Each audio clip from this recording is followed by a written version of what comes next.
Okay, part two on this Madcap series here. I guess we're going through Wonderland of sorts, or is it Underland? Depending upon who's writing the damn story in the first place.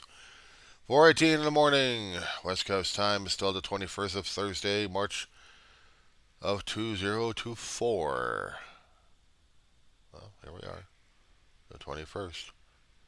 Coming close to the end, but we're just getting started with the story again. We're going to be drowning people's sanity here. They're saying, I already heard this so many times, you got to bury it in your files. So, good. I was responding to a page that we actually had out there about a sociologist trying to get his book out there to educate the so-called masses who are going to be reading his massive delusion here. Sociologist, according to the video I'm responding to, is the sociologist reveals massive disparities between, or actually, uh, what's the difference between rich and poor when it comes down for mental health? I'm like, oh my God, you didn't read enough books when you were growing up as a kid, did you? A numbers cruncher. Talking to a shrink. Shrink has been treating people left and right, and she looks at the numbers and says, yes, I see the differences. And the differences being used as what? I don't know. But it just drives me crazy when they do that. How do you tell the difference between a rich guy and a poor man? Well, you look at all the bling he's got on and trying to show it off left and right. But how do you tell if he's got mental health problems? Oh, I was trying to tell you about my life story, wasn't I?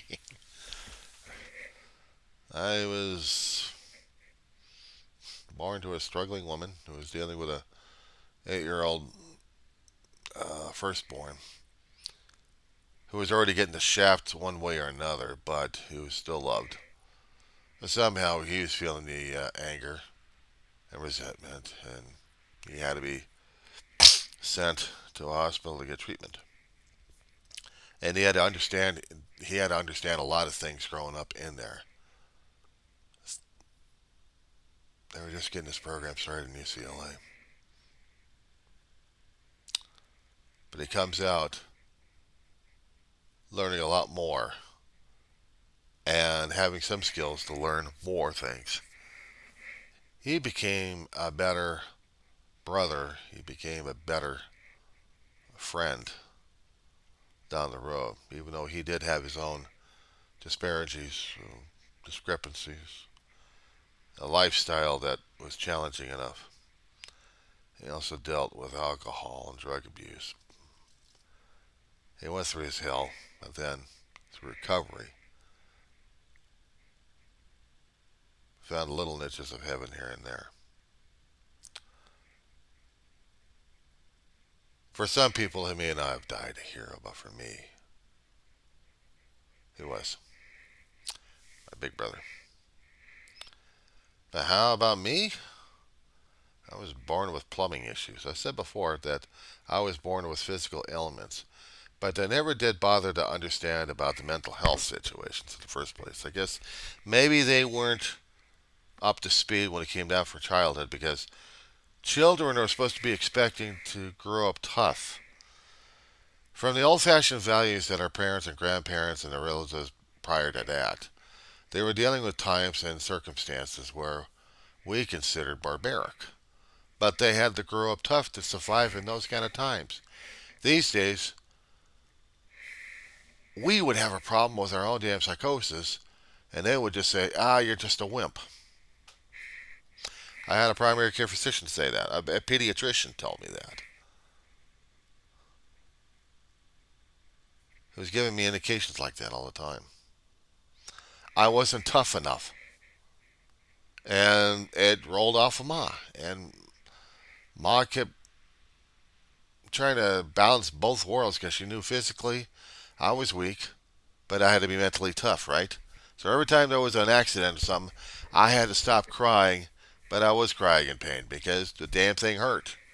Whatever injury it was, if I was going to get my foot sliced open from from a can slice, stupid kids do stupid things, or running myself into a damn brick wall without me knowing about it and bouncing off the damn thing, bleeding all over the place, or how about getting pushed off into a swimming pool from a swimming pool party? I turned the water into wine automatically with my own blood. Or surviving a car accident and not screaming out in pain all the damn time because the pain was so damn great. I was getting myself numb to the damn thing. But I couldn't stand the damn needles coming over to me. That was more painful than surviving a damn car accident. And that particular mental health trauma and just a little physical discomfort for a lot of people, to me, it was enormous. It's like going through a car accident multiple times. My head magnified this damn shit. So you talk about building my own monster inside my head. It's still there, and it still don't like the medical establishment one damn bit. I see a sociologist with a white lab coat talking to another white lab coat who had treated people for psychosis and psychological situations over there. And there's praising this damn book because of the damn numbers. How, oh, the care of people over in this particular group of people, in this group of people. I've said, you've been through the individuals and you're doing this shit? Give me a break. No wonder I can lose respect for people left and right. You treat the crazy people with the numbers, but you don't treat them individually. We're not numbers. We got our own damn psychosis. We're on walking zombies, creatures, monsters, whatever the hell you call us, on two legs. And we could be functioning fine in front of you. But meanwhile, we've got Dr. Jekyll and Mr. Hyde ready to rip people apart. We've got the Frankenstein monster. We got Wolfman. We got Dracula. We got the classic gothic monsters inside our heads without us realizing it. Scary, isn't it? We give these guys a chance to play and all hell breaks loose. And then we're called nuts? Basically. But I look at another guy who's a regular person, and I still think he's nuts. So when a white lab coat guy comes on here and says, well, I got numbers to disprove that we got problems between the rich and the poor concerning my mental health, oh, give me a break. Unless you've grown through the damn shit, you don't know. I didn't know. I didn't know I was growing my own damn creation, piece by piece. With every little thing that was going on in my life with physical and mental health, I was creating my own damn Frankenstein. And given the right chemical balance, I'd be spouting him off just as bad as Dr. Jekyll or Mr. Hyde. I'd be Dr. Jekyll, functioning normal person, you think. But I was already weird enough anyway, and I already felt it. I already felt it during those days and just lived with it, coped with it, nurtured it. It probably could have put me into a damn psychosis. Actually, a straitjacket in a padded room with soft food and Thorazine to keep me company. I would have been happy in a delusional state like that because I was already living in a delusional state, mentally in my head, doing the mental imaginations left and right. But I had to deal with physical reality. How to grow up, how to function with people, how to hide the pain, how to hide this, how to hide that. It's no wonder I'm saying that treatment for poor and rich are disparaged because do they actually acknowledge that we've got our own id, our own ego ready to tear us apart? I mean, hell, Psychology 101 kid in community college could try listening to a shrink teaching us this kind of stuff. And an old fart would be in there and thinking, yeah, you're making sense, Doc, more and more. The kids will hear the academic, but they don't have the life experiences to face their own creature in the middle of the night, do they? You don't see the guy with the glowing eyes in the mirror. You see your own damn face. I'm wondering if you're actually looking at your own face or somebody else's face. Kind of weird for displacement.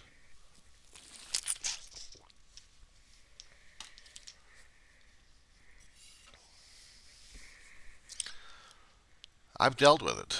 I'm still dealing with it.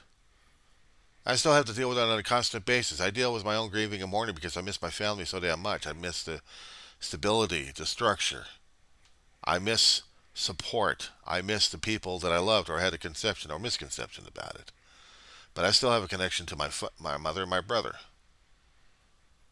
And that sometimes I do feel the messages coming from the things I would hear from memories would say, John, what about this? Relax. Where's your faith in God? Where's your faith and trust?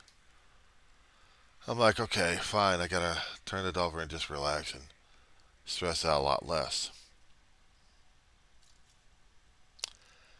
But between the disparity of rich and poor, give me a break. Guy sells his book that way. But he hadn't been poor, has he? He had lived through a GR system, had lived through areas where you had tough doctors trying to tell you that you don't have a problem. You have to toughen it up. Didn't have an old country quack telling him left and right. Sometimes you probably get some uh, kind words, maybe from a nurse who's seen too many kids go through the trauma in a hospital, but still don't have enough time to really help them out. You see it, kind word or a kind look, maybe if you're lucky enough. The rest of the time, you're just another number. And I guess maybe that's the problem right there when you're being treated as a number. They'll look at the poor and think, okay, you're treated as a number. Well, look at this area. Look. I'm looking at myself and I'm seeing the individual saying that. You haven't looked in the mirror lately, have you? What do you mean? Look at all these numbers over here. Look at this situation. Look at that situation. Look. There's differences. Don't you understand the system here? I'm trying to fix it. I'm like, oh my God, he's another gothic monster in front of my face. What do you mean? I never read the Gothics. Accordingly, that's true. You're demonstrating it. You hadn't even read the old ancient Greek classics, or Homer, or seeing what our own neuroses were like a long time ago. Even Shakespeare showed it. This is what happens when your kid reads too much books and reads a lot of information. And then he sees and reads other times and starts putting things together in his head. And by the time he gets to my age, maybe I'm a blithering old dithering idiot who thinks humanity should have been put into a damn psychiatrist chair and stayed there for the rest of his existence. Still trying to figure out his life. Well, life is still trying to shape him one way or another. Get tossed out in the streets. You survive and struggle. You're not thinking about classic monsters. You're not thinking about how you are so disparaged. You're thinking of fight for survival at this point. And the survival thing is throwing away all the academia, shoving it into a subconscious level, let it mutate and gurgle out in there. Meanwhile, the conscious level is still trying to fight for survival, for food, water, shelter, clothing, existence. Now we're seen to be crazy people left and right. A normal person thrown into physical difficulties like that. Or shove a guy into a military training academy of sorts, throw a weapon in his hand and say, okay, go over to this country and kill this other person. Even though it may be going against everything that you believe in. Because we say so, and you swore an oath, you signed a paper, you wanted to do this, go kill the bastard. And then come back home and feel normal after that. How do you think the people back in the ancient days felt?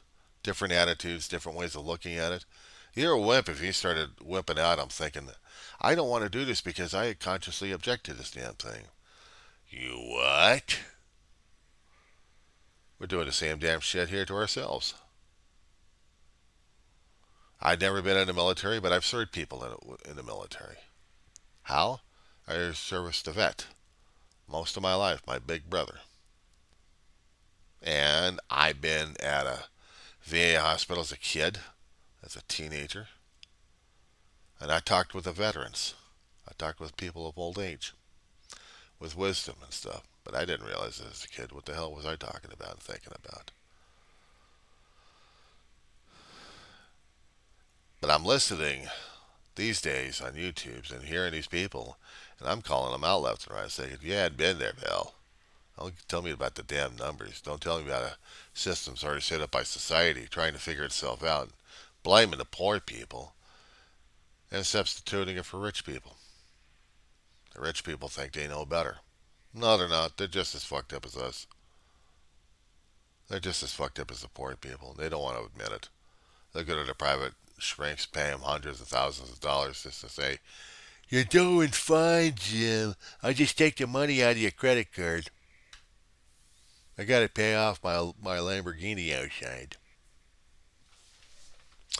Poor people who go to the county buildings left and right trying to get maybe some comfort. We won't get a comfort from the therapist or psychologist. You got 30 minutes to tell me what's going on. You just wasted 25. I just sat here.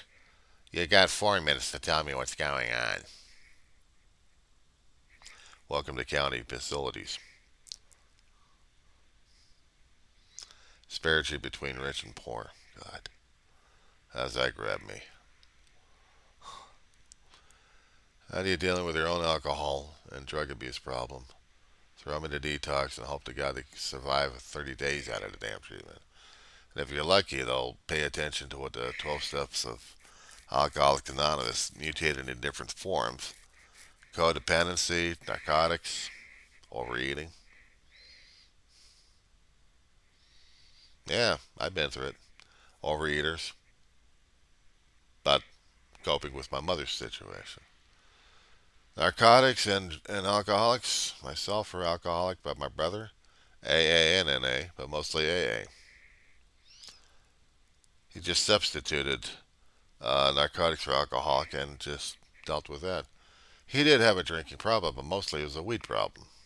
But it was still combined, so it didn't matter what it was. There was still a 12-step program to help him out through it. And not to mention somebody else he had to go through the damn shit with, me. I've seen my own damn demons. I've seen my own damn monsters at work. I've seen the play. And sometimes it's all cautious. And you had to look at yourself. Write journals and do stuff just to look at yourself. And then you see the monster at play. See, when I hear people pushing books about numbers and stuff like that they know the system, I'm thinking to myself, you guys don't know shit. You just guys are only academic, but you hadn't walked through this shit. So don't talk to me about it. Don't talk to me about it. Have you sought health and treatment? No, because I don't trust the medical establishment. They use me for a white lab coat. They use me for as a pin cushion and as a test case for chemicals, potions, lotions, and God knows what else. It only got to a point last year when I decided to say I had enough. But mostly I had to satisfy an educational system in order to get assistance from a disability section. I have to prove that I have a disability. Otherwise, walk long distances. Sometimes I could use a little help here and there on a scooter from class to class if I needed to. But since I still am disabled, and I've still got that on record, I still have to prove that. Which means I need records from the medical establishment to prove that I am either nuts, physically disabled, both, or maybe neither. That's how the system works. I did it because I still was getting sick and tired of being sick and tired of being sick and tired of being sick and tired. When you get to that level, man, you really need help. Get past your own damn fears and phobias and angers and everything else concerning about mental health that's been building up, and this is me doing that shit. How much longer was the grieving and mourning and everything else going on that was going to put me through a detrimental situation? I mean, struggling through college over the past, nearly the last decade. 2 classes at a time, even dealing with the death of my brother, dealing with COVID, coming back for the readjustment, and then dealing now with slow death of my dog. But I still want to go back out there to get a damn community college AA degree. At the lowest damn academia level you can have, but I'll treasure that damn thing over the PhD crap. The Mount Olympus of academia. I'll deal with the commoners. I'll deal with the common situation and be happy about that one. I don't need to write a book on that shit. I don't need to tell people that this is important to me. And it is. Because I would covet the AA degree, Associate of Arts, or maybe a degree in literature, in English, in the written word. And I still probably mourn not getting a degree in history or political science. I've seen political science turning into a major political joke. I'm seeing history being rewritten by the people or a political joke, saying that this didn't happen, that didn't happen. Where's the mental health component in this situation here? Denial. We're denying anything and everything because we want political points to show our own damn insanity. You see how these little things work out? You stay in community college long enough, I'm starting to see more connections in that damn thing than a university degree. They want more research. Stay in a community college about a decade if you could. Get the little pieces here and there and start psychoanalyzing your own life and then evaluating everybody else and you figure everyone else is, well, in your own damn opinion. But my own opinion, everyone else is fucking nuts. That's how it is. You want to see the disparity of rich and poor? Rich just screw over the poor people left and right just to get ahead. They got the elitism in their heads. They can inherit the wealth. They'll build up to get the wealth necessary because they want to be elite. They want it. They want the ego. They want the ego rush. Commoner folks just want to get life going. Maybe a few of them do want a family, kids, structure, something. Then have to fight like hell for survival after that. Fight for their survival left and right. Yeah, I woke up this morning feeling like I'm really screwed up in the head, aren't I? Because I get pissed off at these people trying to build up their own damn egos at this point over here. And I guess maybe my own egg, I'm not pissed off at them. I'm pissed off at me. I'm pissed off at me. I got an ego situation over here that keeps saying to me, I need to be looked at. I need attention. I want. What's wrong with my attention? Pay attention to me. Because the thing is, I'm in a sea of these assholes and assholerettes saying the same damn shit. But what about us? No, screw us. What about me? And a huge crowd of billions of people screaming the same damn shit. You're going to scream the same damn thing in the world, in the universe, and say, what about us or me? What about you? How dare you? And here comes the conflict, isn't it? I look at a sociologist trying to make sense out of numbers because of crazy people on the street he runs into left and right, and sees the issues happening, and oh, I got a plan to fix that. Like everybody else has got a plan to fix that damn shit. There's going to be some kind of master plan. It doesn't work that way. You deal with life on life's terms, and you deal with it in your own experiences, and learned and unlearned. In my case, that's what I'm doing. I need a walking, talking mental soundboard in the form of a therapist to hear the feedback of what this one person who hasn't walked in my shoes thinks. And sometimes it's necessary to get the outside opinion so I can see that mirror in the wall and realize I am not the monster for that moment. My previous video was talking about the monsters in the mirror or even in the camera. What's considered monstrous and what's not monstrous, depending upon what society looks like and deems. If it deems that you are a monster, then you're a monster. If you're not, you're not. If you're a crazy fool, then you're a crazy fool next to the other crazies. So is there a discrepancy or inequality between rich and poor? Yeah, ego. I want more.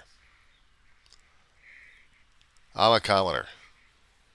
But I'm not forcing shit down people's throats saying, I want your money because I want to build up my own physical capital. Or thinking I'm better than you are and I'm elite. There's no fucking way I'm going to tell you that shit. Or maybe my own attitude shows you that I'm elitist. And therefore I think in my behavior, my voice, me is more above than you. Fuck that shit. You're an individual. Deal with your own stuff. Everyone else is still trying to deal with their own mental health. I'm struggling with my own damn shit concerning about how I deal with grieving, life on life's terms, mourning people left and right, still dealing with life on life's terms. Day by day to survival sometimes. I have to be accountable now to a therapist. I have to tell her what my day's been like. I could just say, like, I need a vacation from you. I probably could. And then watch something tragic will happen over there. And I'm typing out a mad storm to my therapist saying, look, we should have talked about this a long time ago. This damn thing popped up. I didn't realize it. So I'm thinking the therapist at this point is trying to keep me on track for something without going crazy. So I have to admit that beyond my own fears, phobias, and my own darker demons created or even interpreted, wherever the case may be, whatever descriptions I may put to this damn thing, I still need the services of the medical establishment to keep this old brain of mine working, the blood system working, my body organs working. Mental status, a different story altogether. If there are any inequalities or discrepancies between rich and poor,